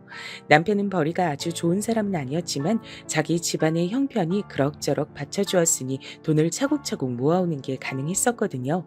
제가 남편을 설득해서 그 돈을 저희 친정에 갖다 주었다는 건 당연히 시어머니를 포함한 시댁엔 비밀이었습니다. 저는 그 돈이 아주 여유롭게 다시 돌아올 거라고만 믿었기 때문에 큰 걱정도 없었고요. 이런 저를 보면서 남편 또한 안심을 했었습니다. 부모님께선 저희 부부에게 무척 고마워하셨어요. 장사는 그럭저럭 또 잘 이어지고 있었고 여기까진 아무런 문제가 없었습니다. 세상 일은 장담할 수 없다는 법칙이 여기서 고개를 치켜들기까진 좋았지요. 아직 제가 소개를 안 한 저희 집 인물이 있는데요. 바로 제 남동생입니다. 돌아가신 친할머니께서 그렇게나 만나고 싶어 하셨단 저희 집안 아들 말입니다. 언니들은 일찍이 돈을 벌며 부모님을 도왔고 저는 돈을 벌며 집안일까지 도맡아 했었으나 남동생은 학교나 다니고 있었죠. 아들로 태어난 것에 특권이었어요. 게다가 막내였으니 말 다 했습니다. 무슨 설명이 필요할까요? 부모님께선 아들을 대학 보내겠다고 하시며 각오를 다지신 바 있었으나 정작 장본인이 조금도 각오가 되어 있지 않았던 관계로 그건 물거품이 됐습니다. 남동생에겐 공부머리라는 게 없었어요. 제가 보기에 저희 남매 중에 머리를 굴릴 인물은 작은 언니 정도였습니다. 괜히 남동생에게 공부를 투자하는 바람에 허송세월이나 보냈죠. 남동생은 실패와 실패만 거듭 반복하다 결국 대학에 못 갔어요. 집에서 뒹굴거리며 놀다 군대를 가더니 거기서 사람이 달라져 왔습니다. 당시에는 군 복무 기간이 지금보다 길었잖아요. 군대가 남동생을 바꿔놓아서 군대를 다녀온 뒤엔 남동생이 놀지 않고 뭐라도 일을 해서 돈을 벌겠다 그랬습니다. 그래서 큰 형부의 지인이 하는 자그마한 사업장에서 일손을 도왔죠. 그냥 다른 곳에서 돈을 벌면 안 되냐고 제가 그랬더니 부모님께서 하시는 말씀이 아들 걱정돼서 안 된다 그러셨습니다. 너무 고생하면서 귀한 아들이 그렇게 살까봐 걱정이 되셨던 거죠. 그래서 남동생은 아는 인맥을 통한 곳에서 적은 돈이나 벌면서 그렇게 지내고 있었던 건데요. 문제는 그곳에서 서류를 정리하고 잡무를 담당하는 여직원이 딱 하나 있었는데 이 인간 때문에 아주 크나큰 비극이 터졌단 겁니다. 저도 아는 사람이었어요. 원래 인맥으로 돌아가는 장소가 그 나물의 그 밥이잖아요. 그 여직원은 제가 20대 초반에 일하던 공장에서 처음 인연을 맺었던 동갑내기 친구였습니다. 나이가 같았기 때문에 금세 친해졌던 사이였죠. 지금도 기억이 나는 게 저는 제 이름이 어째서 종이가 됐는지 그 배경을 밝히면서 이런 질문을 했었습니다. 말자야, 너도 나와 비슷한 경우지? 이제 딸려는 그만 태어나라는 의미에서 이름에다가 말을 집어넣은 거지? 아니, 그런 건 아닐 거야. 태어난 순서대로 큰언니 이름은 성희, 오빠 이름은 태화, 작은언니 명희, 남동생은 태규야. 뭐? 근데 너는 왜 이름이 말자야? 희돌림도 아니고 태돌림도 아니잖아. 나도 몰라. 우리 아버지가 그러시는데 내가 태어나기 전으로 온 동네에 사흘 내내 비바람이 불고 벼락까지 쳤다네. 해도 안 떠서 기분이 꿀꿀하고 안 좋더래. 내 생각엔 그래서 홧김에 내 이름만 그냥 말자라고 지으신 것 같아. 그걸 들으면서 얘도 참 안 됐다 이런 생각을 했었습니다. 말자는 먼 친척 집에 와서 얹혀 살며 공장 일을 다니고 있었죠. 다른 가족들은 뿔뿔이 흩어졌다 그랬어요. 어쩌다 그렇게 됐냐고 물었을 때 돈이라는 한 글자 대답을 들었던 것으로 기억합니다. 말자는 명량한 인물이었죠. 제가 이따금씩 비관적인 말을 할 때마다 긍정적인 기운을 저에게 심어줬습니다. 아, 오늘도 공장 꼬라지 한 번 우중충하다. 이게 내 미래고 인생일 거야. 난 평생 이렇게 살다 죽겠지? 종이야, 그건 살아보기 전까진 몰라. 그리고 혹시 알아? 나중엔 이때를 생각하면서 내가 그랬었나 하면서 웃고 넘어가게 될지? 좋은 생각하고 살면 그 생각대로 되기 마련이란 말을 난 어디선가 들어봤어. 그러니까 종이 너도 되도록 좋은 생각하고 사는 게 어때? 전 형제가 셋이라도 있었고 부모님과 같이 살기라도 했지. 말자 얘는 쥐뿔 아무것도 자기 곁에 남아있지 않고 하나도 안 친한 친척집에서 매번 눈칫밥을 얻어먹고 사느라 어깨와 등도 움츠러져 있는 주제에 뭐가 이렇게 밝은가 싶었습니다. 긍정적인 것도 정도가 있지 싶었어요. 하지만 그렇게 생각하면서도 전 점차 말자에게 동화됐던 것 같아요. 그 기운에 물들어 가더라고요. 사실 말자는 더 친해지고 나서 알고 보니까 저보다 2살 위였습니다. 당시에 출생 신고를 잘못했기 때문이라 그러더라고요. 그래서 그런지 언니 같은 면모로 저를 이끌어주는 측면이 있었어요. 언니 같은 친구가 전 좋았고 남편과 결혼하는 데 있어서도 말자가 저한테 분명한 용기를 불어넣어 준 바 있었다고 생각합니다. 그 공장의 내부 사정으로 전 진작에 잘린 뒤였지만 말자와는 종종 연락을 이어갔던 사이였는데요. 나중에는 말자도 그곳에서 나오게 됐고 다른 곳들을 전전했지만 뾰족한 수는 없었죠. 그러다 저를 통해서 그곳에 들어가 일을 하게 됐던 겁니다. 큰 형부의 지인이 하던 작은 사업장 말입니다. 제 소개를 통한 것이었어요. 전 말자를 제 가장 친한 친구로서 믿고 있었기 때문에 자신 있게 소개시켜줬고 역시나 그것 때문에 제가 욕을 얻어먹을 일은 없었죠. 그런데 제 남동생도 그곳에 들어가면서부터 일이 조금 꼬이게 됐습니다. 제 입장에선 아주 난데없는 일이었어요. 말자가 제 남동생과 눈이 맞은 겁니다. 아니, 넌 어떻게 친구 남동생하고 눈이 맞을 수가 있어? 네가 걔를 처음 본 것도 아니었잖아. 예전에도 몇 번 봤었잖아. 근데 이제 와서 이게 말이나 돼? 게다가 둘이 나이 차이도 있는데. 미안해.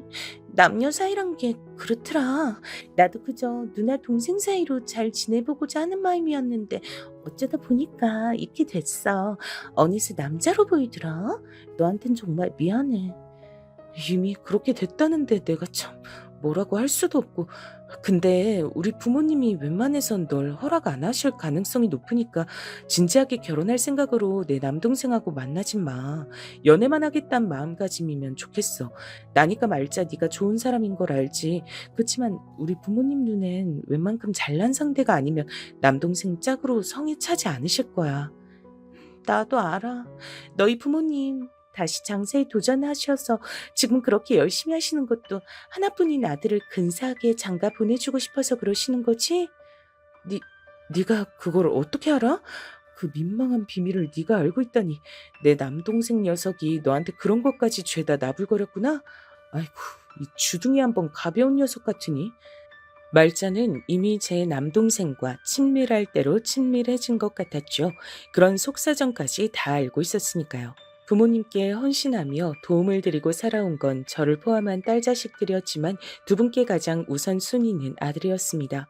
장사를 해서라도 집안에 돈을 끌어오고 싶어 하신 궁극적인 이유가 제 남동생이었으니까요.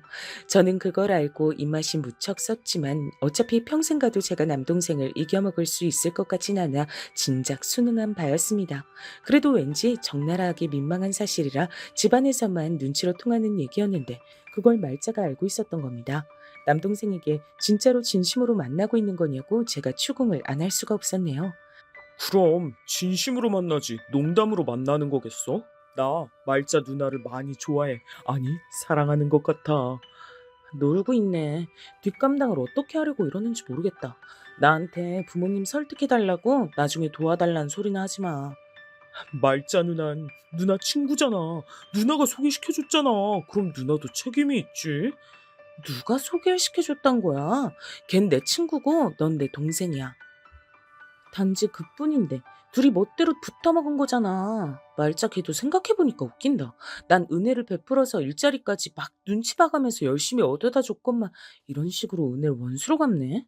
우리 말자 욕하지 마. 그럼 내가 가만 안 있어? 우리 말자? 아휴, 진짜 놀고 자빠졌다. 미치겠다. 정신이 아득해졌죠.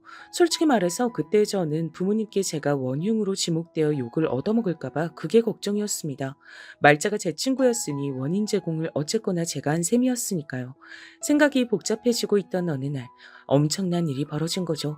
말자가 저한테 와서 제 동생이 아이를 임신했다가 했습니다. 그러면서 자기 부모님을 찾아가서 이 사실을 알리고 결혼 자금을 받아올 테니까 돈 좀 빌려달라고 하더라고요. 돈 때문에 의가상에서 가족들이 뿔뿔이 흩어졌지만 사실 자기 부모님한텐 돈이 절대 없는 게 아니기 때문에 자기가 임신해서 결혼한다고 하면 자금을 내줄 거라고 했습니다. 사람이 홀리는 상황이 오면 어떻게든 홀리게 돼 있는 모양이었어요. 말자가 덧붙인 말이 그 당시에 아주 그럴싸하게 들렸거든요. 근데 형편없는 집안에 시집간다고 하면 우리 부모님은 절대로 돈을 안 내주실 분들이야. 가치가 없는 곳엔 투자할 필요가 없다고 믿으시거든. 그래서 이만큼 재산이 있다고 보여드리고 돈을 받아오려고 해. 돈만 받고 나면 어차피 부모님에 대한 정은 거의 남아있지 않으니까 연락은 앞으로도 안 하고 살 거야. 말자가 눈물을 훔치며 그렇게 말했습니다. 너무 순식간에 많은 얘기를 들으니까 어안이 벙벙해지더라고요. 그 옆에서 남동생은 심각하고 진지하게 거들고 있었고요. 근데 중요한 건 어쨌거나 제가 그 말과 눈물과 분위기에 넘어가서 고개를 끄덕이고 말았단 겁니다. 말자를 제가 이제 꽤 오래 안 사이였고 제 남동생의 아이를 임신했다고 하니까 딱히 의심의 여지가 없었습니다. 저는 친정 부모님께 급한 사정이 있다고 하며 애걸 복걸을 내서 돈을 받아냈어요.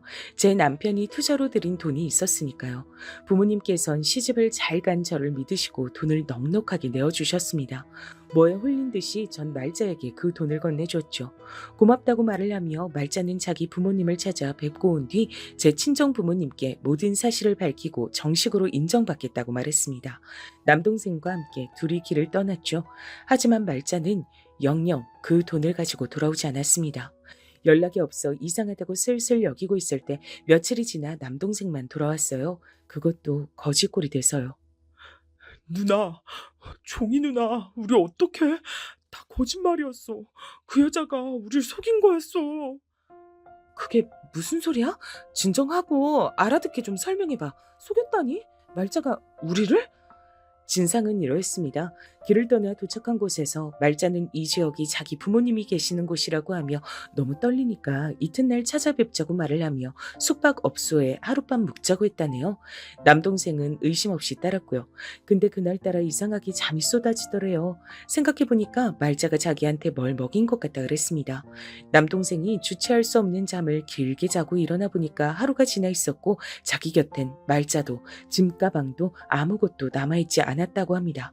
돈도 말자가 다 들고 도망간 거예요.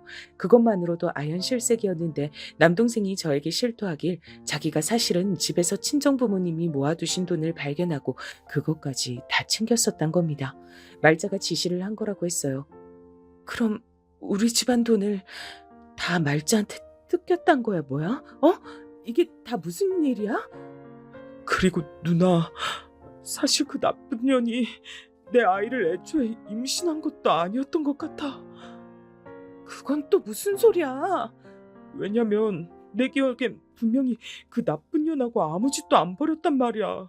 근데 갑자기 어느 날 임신했다고 일방적으로 주장을 해오니까 나는 그런 줄로 생각했었지. 너 바보야? 멍청이야? 그랬다면 진작 얘기를 했어야지. 하지만 저야말로 바보의 멍청이였으니 남동생만 어떻게 탓할 수 있었겠나요? 홀려도 단단히 울려 큰 사고를 치고 말았습니다. 갑자기 머릿속 안개가 거친 느낌이 들며 절망이 찾아왔어요. 미치겠더라고요. 차라리 죽을까 싶었습니다. 하지만 그럴 용기로 친정 부모님께 이실직고를 하고 남편에게 모든 일을 털어놨습니다. 부모님께선 뒷목 잡고 쓰러지셨죠. 오래 할 장사가 아니었기 때문에 슬슬 그걸 접으시려던 시기였는데 그간 벌어두신 것마저 거의 다 잃었음을 아시게 되자 크게 충격을 받으셨고 귀한 아들이 그런 농락을 당했던 것에 두 번 충격을 받으셨으며 그 상대가 제 친구였다는 사실에 울부짖으셨습니다. 저는 스스로를 저주했어요. 갑자기 왜 머리가 어떻게 된 것처럼 그렇게 돼서 바보 같은 사기를 당했나. 저같이 멍청한 게 왜 살아서 모든 사람을 힘들게 하나 싶었습니다. 시어머니께 정신없이 뺨을 얻어맞았습니다. 시집와서 기세를 잃지 않았던 전 온데간데 없었죠. 얻어맞은 살갗이 떠졌지만 아프다고 울지도 못했습니다. 부모님께서 커다란 상심에 들어 누우시자 큰언니가 장녀로서 마음이 너무 쓰였는지 본인이 나서서 일을 열심히 해보려고 하다가 크게 다치는 일까지 생겼습니다. 다리를 크게 다쳐서 오랫도록 꼼짝을 못하게 됐어요. 예전에 친할머니께서 넘어지신 뒤 돌아가셨기 때문에 큰언니도 잘못될까봐 겁이 났고 그래서 더 미칠 것만 같았습니다.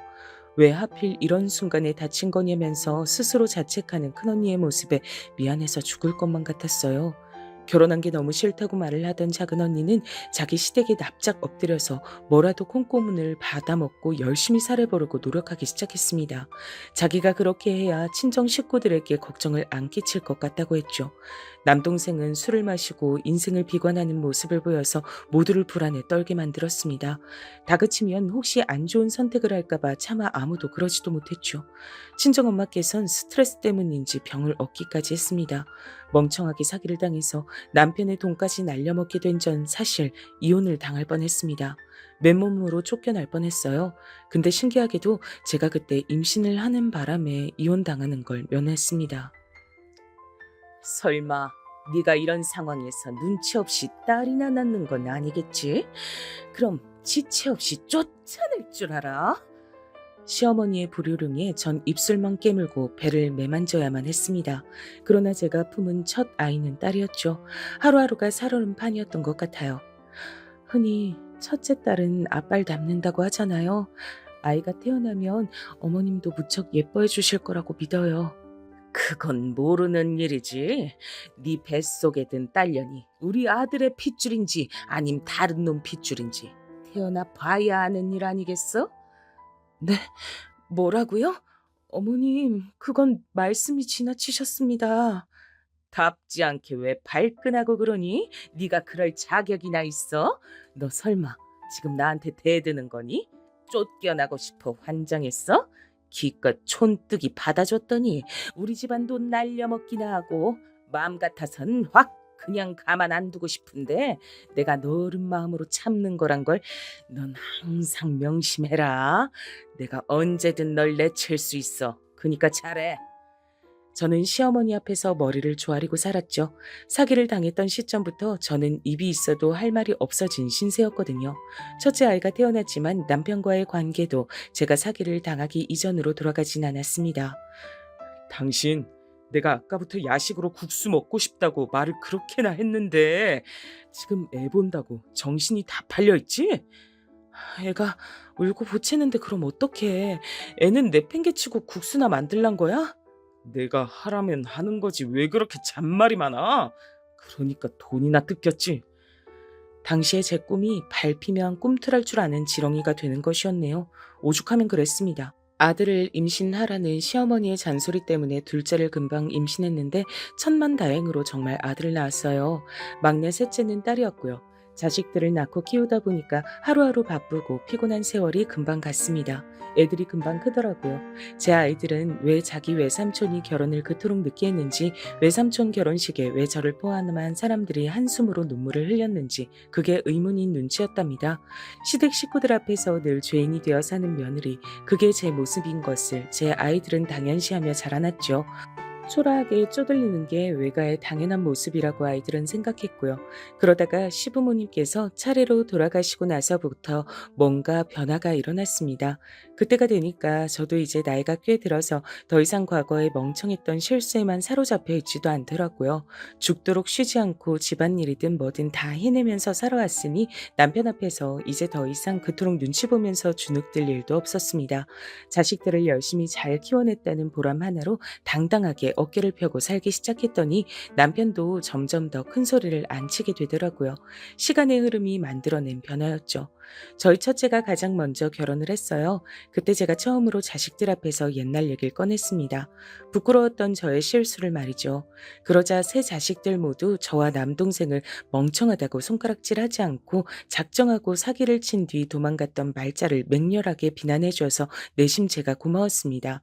바보 같아 보이면 어쩌나 싶었는데 사기를 당한 사람이 아니라 사기를 친 사람이 나쁜 거라고 그렇게만 생각해주는 제 자식들이 기특했네요.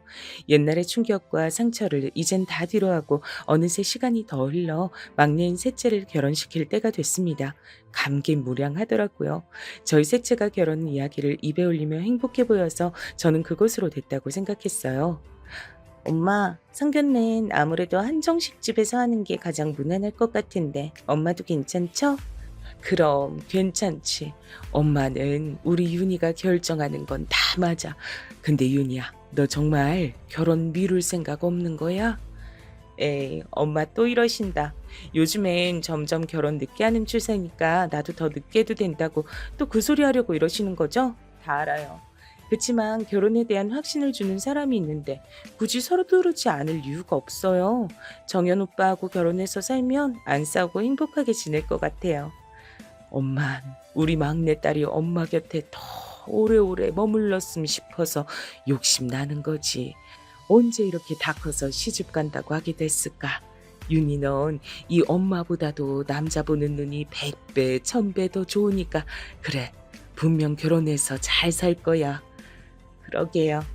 엄마도 정연 오빠 처음부터 마음에 들어해 주시고 이뻐해 주셔서 저도 안심이에요. 상견례를 앞두고 셋째 딸과 키득거리며 나누는 대화가 소중했습니다. 셋째가 결혼을 앞둔 청년은 딱히 나무랄 데 없이 아주 괜찮은 인물이었어요. 중학교까지 외국에서 나왔고 그 이후엔 한국에 들어와서 학업을 이어갔더라고요. 그 가족이 원래 외국 살다가 한국에 들어온 경우라고 했습니다. 좋은 직장을 다니다가 다른 일을 해보고 싶단 일념 하나로 과감히 퇴사를 선택하고 새로이 공부를 해서 전혀 다른 직장으로 들어간 아주 도전적인 정신을 가진 청년이기도 했어요. 그게 다 집안에서 든든히 받쳐둔 덕분이라고 하더라고요. 그런 집안의 아들을 마다할 부모가 어디 있겠나 싶었어요. 저희 셋째가 남자 보는 눈 하나는 기똥찬 것 같았습니다. 그 정도나 되니까 제가 흔쾌히 허락을 했죠. 셋째마저 결혼시킨다 생각하면 가슴이 허전했지만 어쩔 수 없는 관문이라고 생각하며 상견례 날을 기다렸습니다. 저와 다르게 남편은 시큰둥하고 초연하기만 했죠. 그뿐인가요? 절 향해 갱년기 증상이 심한 거 아니냐며 남편은 그런 소리도 했습니다. 하여간에 멋대가리 없는 남자라는 생각을 하며 상견례장에 들어섰는데 이미 상대 측이 자리를 한 직후였어요. 말끔하게 차려입은 예비사위가 싱글벙글 웃는 얼굴로 저희 부부를 맞아줘서 아주 흐뭇했고요. 딱 보니까 예비사위는 친탁을 했더라고요. 그 부친과 무척이나 닮아 있었습니다. 얼른 인사를 나눈 다음 그 옆에 계신 모친 쪽을 바라봤어요. 예비사위하고는 모자가 안 닮아 있었는데 이상하게 제 눈에 얼굴이 낯이 익은 겁니다. 살면서 이런 사람을 본 일이 없는데도 희한하게 기분이 딱 오묘했어요. 드디어 뵙게 되네요. 이렇게 너무 좋은 자리에서 처음 뵙게 돼서 너무 기분이 좋습니다. 그 모친이 우아한 웃음을 지으며 그렇게 말을 하는 순간 제 머릿속에 딱 두 글자가 떠올랐어요. 저와 마주보고 앉은 예비 안사돈 되시는 그분이 설마 그 인간일까 싶으면서도 성함이 분명 그게 아니라고 언뜻 봐서 알고 있으면서도 저도 모르게 머릿속에 두 글자를 입 밖으로 뱉고 말았습니다. 그건 거역할 수 없는 강한 충동이었어요. 말자? 혹시 내가 아는 바로 그 말자? 그러자 수저를 집어들던 상대방의 손길이 딱 멈췄습니다. 그리고 반사적으로 고개를 번쩍 들더니 절 바라보던 그 눈빛 속의 혼돈. 저는 상대방 역시 바로 그 순간에 저의 정체를 눈치챘음을 알았습니다. 강한 확신이 제 안에서 소용돌이쳤죠. 세상에, 네가 맞구나. 너 말자 맞지? 계명에서 살고 있었어? 제가 그렇게 외치자 예비 안사돈, 아니 말자의 손에 들린 수저는 이제 파르르 떨리고 있었습니다.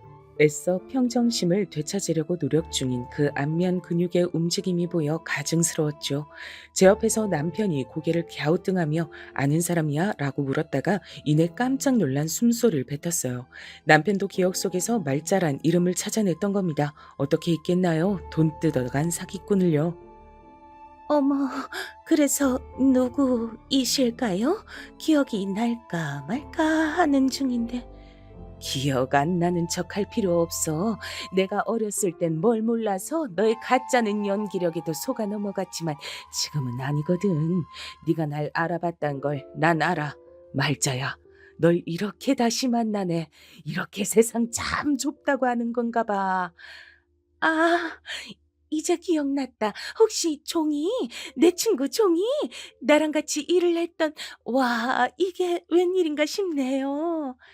아직도 고상한 척을 유지하고 있는 말자를 보며 속이 끓어올랐어요. 그때 당황한 예비 사위의 표정이 보였고 셋째가 조용히 젓가락을 내려놨습니다. 셋째도 자기 예비 시어머니가 누군지 정확히 알아차린 뒤였습니다. 전 그 순간 약간 고민이 됐어요. 셋째가 바랬던 이 결혼인데 저 때문에 혹시 어그러지게 되면 그걸로 괜찮은 건가 싶어서요. 말자가 어떻게 나오느냐에 따라 달라질 수도 있겠다는 생각을 하던 바로 그때였습니다. 너무 미안하지만 내가 나이가 들면서 기억력이 영 안 좋아졌어요. 어제 먹은 메뉴도 헷갈릴 지경인데 옛날 일을 상세히 기억하긴 더욱 어렵죠. 근데 어쨌든 우리 한때 친구였죠. 그니까 지난 일이 어찌됐든 다 잊고 이젠 잘 지내보면 만사 오케이라고 생각해요. 우리 그렇게 지냅시다. 피가 거꾸로 솟는다는 게 그런 것이더라고요. 셋째를 보면서 되도록 상견례 자리니까 참으려고 했는데 도저히 그럴 수만은 없어서 이를 갈며 말을 뱉었습니다. 친구? 그래, 친구라고 생각했었지. 그래서 너한테 일자리도 내가 주선해줬었지. 근데 너 나한테 어떻게 굴었니? 사기쳐서 돈 뺏어갔잖아. 그 돈 들고 도망갔잖아. 내 동생 뒤통수 쳐서 속여먹고 임신한 척 연기하고 온갖 헛소리로 무장해서 혼을 쏙 빼놓고 우리 집안 돈까지 낼름 챙겨갔잖아. 그래놓고 다 덮어놓잔 식으로 말을 하면 나는 뭐가 돼? 내 동생은, 우리 가족은 분해서 어떡하라고. 너 참 뻔뻔하다. 그러니까 그때도 태연하게 사기를 쳤겠지.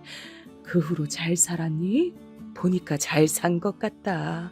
그거 남의 집 피눈물 짜내서 잘 산 거니까 너는 반드시 대가를 치러야 할 거야. 어머, 대체 뭐라고 하는 건지 하나도 모르겠네. 진정 좀 하시고 지금 이 자리는 그런 자리가 아니니까 어른스럽게 행동합시다. 사춘기 소녀처럼 지금 뭐 하는 짓이에요. 자식들한테 창피하게. 말자는 대단한 년이었어요. 역시 그 정도 되니까 당시에 대범하게 사기를 쳤겠죠. 저에게 오히려 핀잔을 주는 그 모습에 저는 모욕감을 느꼈고 얼굴이 뜨거워지던 바로 그 순간이었습니다. 셋째가 자리에서 벌떡 일어나더니 그대로 말자의 뺨을 후려쳤습니다. 얼마나 세게 쳤는지 말자는 옆으로 고꾸라지고 말았어요. 식기가 쏠려져 엎어졌고 그 소리에 맞춰 저를 포함한 나머지 사람 모두가 놀라 일어났습니다. 셋째는 분노에 몸을 떨고 있었죠. 그러니까 당신이 맞단 거네요? 우리 엄마 눈에서 피눈물 뽑아가고 돈 들고 튀었던 그 미친 사기꾼년이 당신이었단 거잖아요. 기가 막혀. 뭐 이딴 운명의 장난이 다 있어? 그럼 난 하마터면 우리 집안의 원수를 시어머니로 모실 뻔했단 거잖아요. 역겨워 진짜.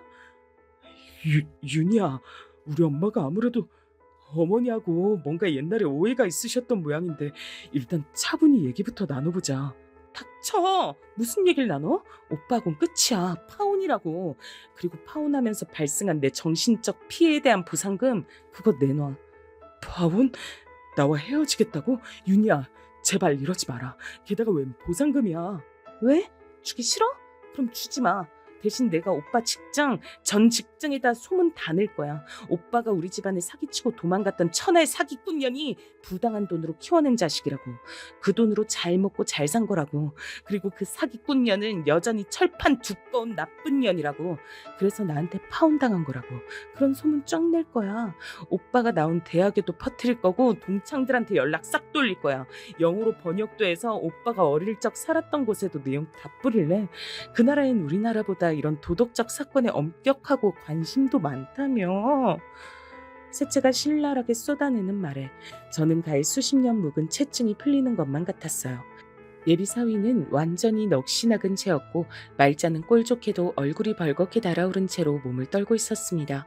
자식이 그런 수모를 당하게 됐다는데 말자라고 할지라도 고개가 빳빳할 순 없었죠. 미안합니다. 아니, 죄송합니다. 그땐 제가 철이 없었고 당장 눈앞에 이익에 빠져 있어서 옳게 판단을 못 내렸어요. 잘못했습니다. 얼굴이 터질 것처럼 돼서는 억지로 제 앞에서 머리를 숙이고 사과를 하더라고요. 말자의 행동을 지켜보는 그 가족들의 넋이 나간 반응을 보며 전 콧웃음을 쳤습니다. 안 받아주는 건 내 마음인 거 알지? 말론 누가 사과를 못하겠어.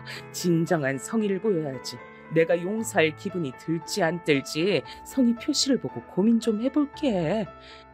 결혼에 미련 따위 없다는 듯 분노에 찬 셋째의 눈빛이 절 후련하게 만들었고 전 그런 말을 뱉으며 몸을 돌렸습니다. 그러자 저희 식구들이 다들 말자를 향해 한마디씩 욕을 남기고서 절 따랐죠. 셋째는 자기 예비 시어머니가 사기꾼 말자란 사실을 안 순간부터 그 결혼의 정이 확 떨어졌다 그랬습니다. 자기의 남은 목표는 이제 그쪽에서 돈을 뜯어내는 것밖에 안 남았다 그랬어요. 셋째는 자기만 믿으라며 전의를 불태웠고 정말로 해냈습니다. 세월이 그렇게 오래 흐르고 나서야 전 말자에게서 뜯겼던 돈을 받아낼 수 있었죠. 당시 금액의 2배를 조금 웃도는 돈을 받았고 남동생은 기분 좋게 술을 마셨답니다. 과거 행적이 드러난 탓인지 말자는 그 이후로 별거 생활에 들어갔다는 후문을 접했습니다. 꼴 좋다는 생각밖에 안 들었네요. 셋째는 2년 뒤 새로운 인연을 만나 너무나도 행복한 결혼식을 올렸고요. 지금까지도 잘 살고 있답니다.